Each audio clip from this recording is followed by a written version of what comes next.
not just the project and project management, but to go right back to the very contracting of it. And do we have in the construction contract and the project contract the ability to get out of it if the risks or the cost blowouts are too great? We have to have that discipline. The other issue is about priorities of projects.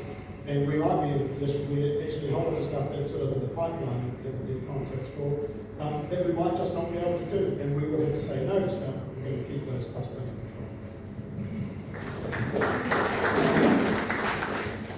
Well, none of that makes sense because, I mean, social housing upgrades is a really good example. We're sitting at about 300 million, now it's at 429 million, but actually it's probably at about 550 million because there's some extra earthquake strengthening work that needs to be done. Now, some people are committed to doing that project. You can have all the engineers and consultants, external consultants sitting around your life, but at the end of the day, if that project heads over $1 billion, which is looking like it's going to, then you will have to pay for that. It's that simple. So at some point, you need to look at these decisions that are being made and find alternative, better ones. The actual answer to the question is we've done a terrible job with our infrastructure. We've basically taken the money that we've actually had in for the pipes, for example, and we've put it into other big projects like cycleways and things like that because we wanted to do it. So it's not a case of the fact that we haven't had the money to actually look after things. The thing is we've prioritised other things on top of it. So the council just needs to get its house in order. We need to focus on the things that we basically are supposed to be doing. We need to do them well. Our maintenance around the city, and the inner city in particular, is atrocious. We look at Begonia House. The reason why they're talking about having to pull it down is because we didn't maintain it, because we took the money and we put it somewhere else. You look at City to Sea Bridge, they want to pull it down. Well, I think they want to pull it down because they want to put a cycleway through more than anything else. So then they fudge the numbers so that it looks as though it's that expensive to do up, you pull it down instead. So the reality is we're not focusing on what we're supposed to be doing, we're focusing on what we want to do, and it's created an environment whereby we are damn poor at the moment. You know, our debt level is atrocious. And at some point I think we're putting up our rates so that we can borrow more money because we're at our rating cap, rather than we're actually borrowing money to actually do operational things, which is atrocious again.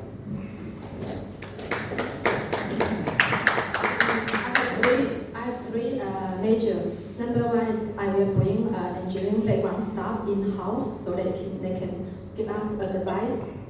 The second one is that I don't want Wellington City Council trying to be the first one in the world, and not in New Zealand, and also the top 10 in the world. What I mean is that the project, for example, the sludge minimization project is first one in New Zealand, and also like the top 10 in the world.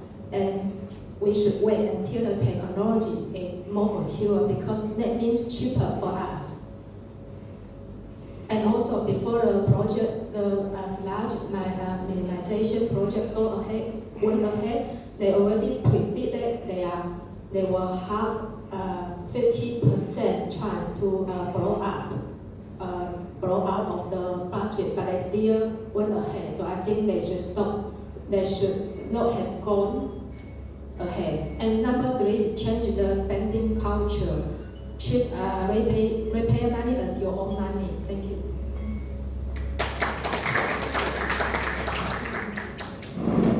I've mentioned it in my two speeches today about private and government investment. We have, Christchurch has had between 14 and 16 billion dollars worth of taxpayers' money, albeit post the earthquake. Auckland's had billions spent on it, and to be quite frank, apart from Transmission Gully, I don't know of any large project the government's invested here. So we need private and government investment in our city. We've been the poor cousins for too long. Cost overruns, the town hall was 90 million, Andrew, just because I sat on that one, and it's blown out to 327. Absolutely unacceptable. It's cost Diane's right, we've got no independent advice there. Council staff has grown from 1,200 to 2,000, but we haven't got that expertise. I don't know what all those people are doing each day. Second largest employer in the city, but capability inside the organisation, and here's a goodie. No more closed door meetings.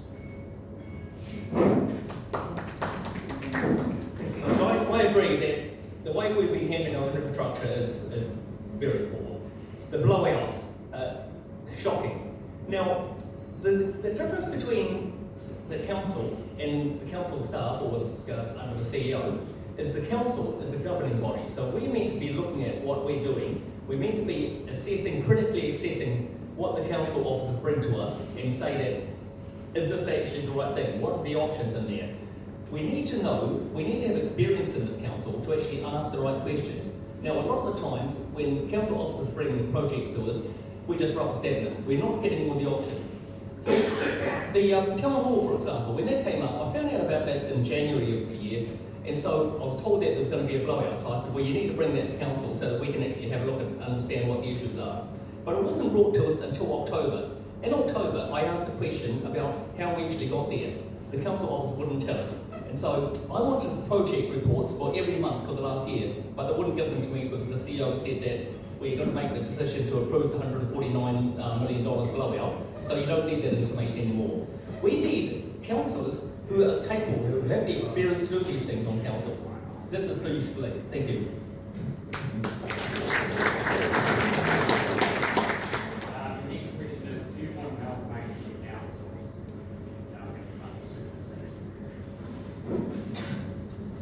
I need more information before agreeing with amalgamation. In my experience in 20 years in business is that amalgamation isn't a panacea for cheaper costs and more efficiency. Sometimes it works the opposite way. You look at Wellington Water, for example. You look at Greater Wellington Regional Council, for example. So yes, we need to look at ways of doing things better and cheaper, but I'm not convinced that amalgamation is the answer. Thank you. Lower Hutt, the Regional Council and Wellington City Council are three of the most indebted councils in the country. That's a fact. It's been that way for a long, long time. There are huge benefits for being a region. We're about, if you look at the 4 satellite cities I've pulled outside the capital itself, which is only about 200,000 people, we're a region of 450,000 people. We're about the same size as Christchurch. So it makes good sense. There's a lot of things that we could do and operate as a region and promote ourselves as a region. There are some really good things going on in the cities to the north at the moment, and they seem to be buzzing along, but we get left behind. So I mentioned the projects that I think can get us going. So yeah, I think regionalisation is a good thing. I'm undecided at the moment on this issue because creating a super city has its pros and cons. So at this moment, our own Wellington City Council haven't tidied up our mess. So I don't think at this moment other council it's a good idea to unite other council. So at this moment, I kind of like I'm undecided. Thank you. Yes, I think amalgamation is inevitable. We are just a small area. I think the problem is we haven't yet proven that we can actually be efficient and get our own house in order. I think once we've done that, it'll be a lot more palatable to everyone to actually have one council in order. But you want to have trust in the council before you're actually relying on looking after such a large group of people. I'm pro amalgamation because we need to get our services working better across the region. So that doesn't mean that we have to, from a governance point of view, be one super city initially, but we've seen with water is now under one metro authority. We've got lots of other things that could go under a single service as well, like voting. And then if we did that, then we could potentially look at bringing some of those services back in-house. But Wellington City is not big enough to do that on its own, but regionally it could happen, and Christchurch has that. Thanks. Yes, I'm in favour of amalgamation because I think it gives us the opportunity to spread the overheads of running a council organisation across more people. So rather than having 4 mayors, mayoral officers, council officers, administrative officers, you can have one over a much larger spread of population. I think it's probably inevitable. I think once Metro Water is in place, that is going to consolidate a whole bunch of assets that will be run regional-wide. We already have transport policy managed on a regional basis. I think the other compelling argument is too, one of the things that is broken down for Wellington City Council is its relationship with central government. Central government will respond to representatives of a bigger population. So I think a city of 420, 430 odd thousand would carry a lot more weight than a city of 210,000, and I think amalgamation is important for that reason. My pledge is, if I'm elected as mayor, is over the next 3 years to lead a public debate about it. In the end, it should be a decision of people through a referendum, and that will happen at the next election.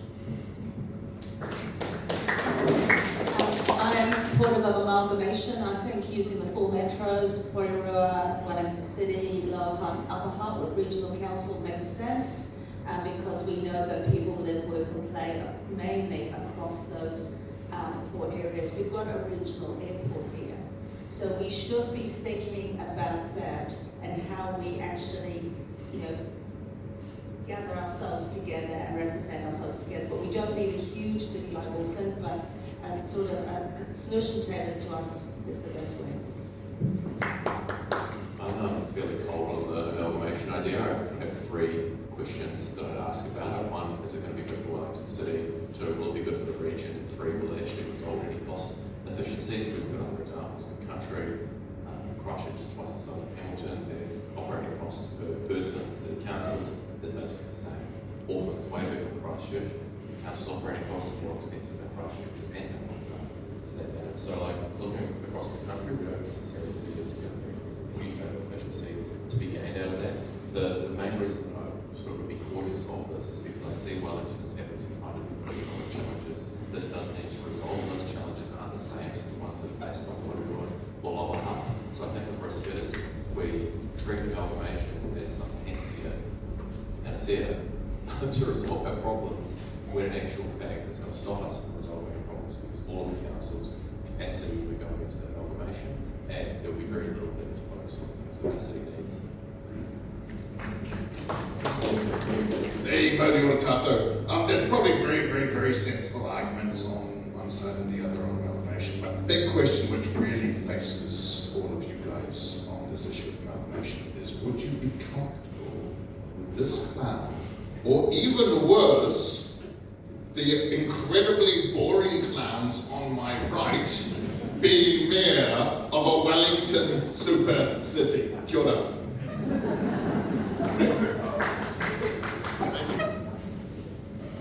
We've probably got time for one more question. This one. What will you do to make the central city safer and more attractive? Like safer?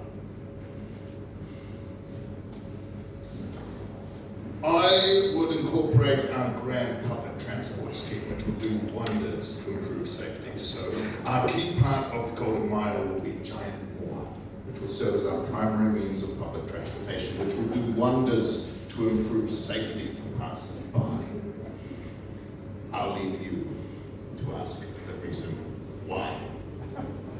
And then our second plank of that path is Giant Tuna, which will zoom down. They will be fantastic also for law enforcement officers.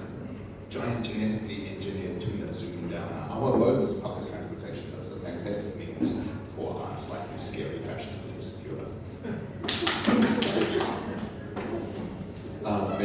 Wellington actually has a surprisingly poor track record on safety, and you might be surprised to hear that it's not because of the homeless people sitting around in the central city. I think the stat is 1 in 4 Wellingtonians experience sexual or physical harassment in their life, and it's worse if you're female or have intersexual identities. What I believe that we need to change, and there are a few factors that cause this, but one of them is around crime prevention through passive environmental design, and this is focused around making spaces in our central city places where people don't actually feel comfortable in undertaking crime. Street lighting is an important part of that, but also upgrades like the building contribute. Can't wait to ask me another time. The council's got to focus on what it's responsible for. So the street lighting, street cleaning, the CCTV cameras, and working better in with those other agencies that actually can help us with that as well, and working with the other agencies around the city. So first and foremost, we've got to focus on what we do best and what our responsibilities are, and working with our partners. To the extent that city safety is or the city's been seen as unsafe because of some of the behaviour people are seeing, the acting out, the behaviour that is seen as intimidating and threatening, even though that might not be the intention of the person doing it. The reality is we need to address those issues. I think the City Council has a city safety project going at the moment, which is working reasonably well, although we're also seeing a shift of people from the centre city into areas like Newtown and Kilburn. So those initiatives have to be pushed out. I think what's really important is that the City Council plays a coordinating role and a leadership role with the agencies who are best designed to deal with some of these issues, Wellington City Mission, Downtown City Ministry, Salvation Army, and make sure that they get the support that they need to do their job to help those people. There's a lot of dead zones in the CBD because there's a lot of construction projects going on. So once the library is reactivated and the town hall, that's going to make a really big difference. One of the things that we forget is that we think about Christchurch. They've got the strip by the Avon. Anyone been there? It's a lovely little place. Wellington is, our CBD is ginormous compared to the CBD of Christchurch. We've got that long strip of the waterfront, and we've got all of these projects, construction projects that currently are activating businesses around. So once those construction projects are finished, which they're almost done, I think we're going to see a really big change. But let's not forget how big our CBD is. For years we've been asking for total CCTV camera around the inner city. We've been asking for better lighting. We haven't got any of it. So if you have CCTV coverage, basically if you go into town and you do something wrong, you will be caught, you will be punished. We have anti-loitering bylaws, we have anti-alcohol bylaws. We don't get the police to enforce them. We have an issue around the impression of safety, a little bit even more than what we do in actual safety. Homelessness is a big part of this. We need to get the NGOs in the government departments together to actually work on solutions to this, because we're not solution based as much as we are ideology based. We need to get positive solutions so that we get rid of the issue. If you can't park your car for 3 hours in a public place, you can't park a tent for 3 weeks. It's just got to be a lot firmer view around that. I have 4 major. One is that continue to support the current council's city safety plan. Number 2 is that I will support those charities. For example, EKTA Food Distribution, DCM, City Mission, Salvation Army. These charities close the gap between government agencies and the low-income people and homeless people's need. Number 3, I will support community patrol and CCTV. Number 4, I will give the CBD street a good clean in a regular basis. Thank you. City safety is a perceptive, I guess a question of perception. I policed the city from 1976 to the very late 1990s, so I know a lot about city security. I think the council is doing quite a good job. I think we need to see better lighting in some areas. We can't just transfer problems like the homeless problem, because Andrew's right, it's just, we clean up the central city, like the liquor ban, it moves to Newtown, and then when you put pressure on that, it moves over the hill to Kilburn. That's exactly what is going on in this area at the moment. So, yeah, those things, I think we do those. I'd like to see an influx of police here as well. When I was the district personnel officer in 1993, we had 417 staff. There's nowhere near that number now for city safety, and I think we need that. Thank you. Thank you. I agree with a lot of the comments that have actually been made here. We do need more CCTV. We need to make the city cleaner, and we need adequate lighting. Well, much better lighting. Regarding the rough sleepers, there's actually a misconception that they're actually causing a lot of the problems. What I do is I live in Royal Meadows, I catch the bus down to work every day, and so I get off in Manor Street, walk back down Manor Street, Willow Street, and Lambert Quay, and I talk to all these people that are there on the street.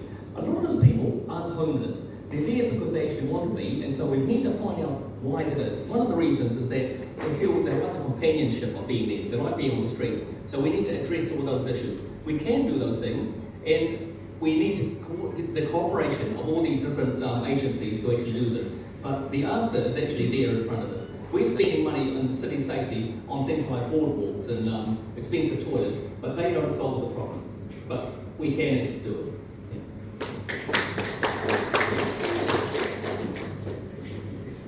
That's the end of our time. I hope all of you guys stay and have a chat with everybody. And I hope you all get a cup of coffee, a cup of tea, and some chocolate biscuits. Thank you very much. Thank you very much.